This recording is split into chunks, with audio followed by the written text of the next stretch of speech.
Hello friends, welcome back to my channel. আমি পমিলি চলে আসলাম আবার একটা ছোট্ট ব্লগ নিয়ে। আজকের ব্লগটা সানডে কিভাবে শুরু করলাম আর কিভাবে শেষ করলাম সেটা নিয়ে।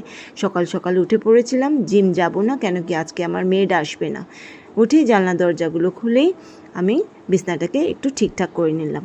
বাড়ি অগোছালো আমার একদম পছন্দ নেই। তারপরেই চলে আসলাম টিভির দিকে। টিভিতে আকাশ আটে খুব সুন্দর সুন্দর গান দেয়।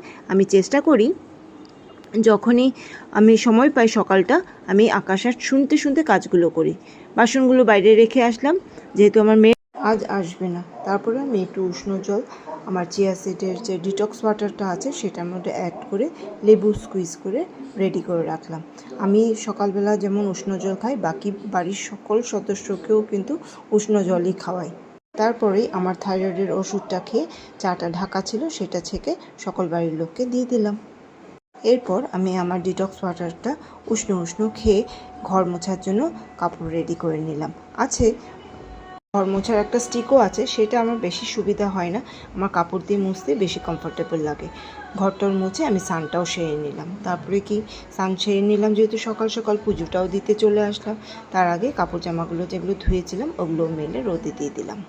ওপরে যখনই আসি আমি ঠাকুর দিতে বালতি ভরে এক বালতি জল নিয়ে আসি, ফুল গাছগুলোতেও জল দিয়ে দিই। তারপরে চলে আসলাম ঠাকুর ঘরে এসে প্রণাম করে ঠাকুরের দুয়ার খুলে আমি আমাদের গাছে যে ফুল ফোটে প্রত্যেক দিন, তোমরা আমার ভিডিও হয়তো দেখেছো, সেই ফুল দিয়ে সুন্দর করে পুজো দিয়ে পুজো সেরে নিলাম। এই করতে করতে বেজে গেল 2টো। খাওয়ার সময় আজকের দুপুরের জন্য আমি রান্না করেছিলাম মাছের মাথা দিয়ে ডাল, জলপাইয়ের চাটনি, স্যালাড কেটে নিয়েছি, সাদা ভাত তো থাকতেই হবে, আর ছিল মাটন।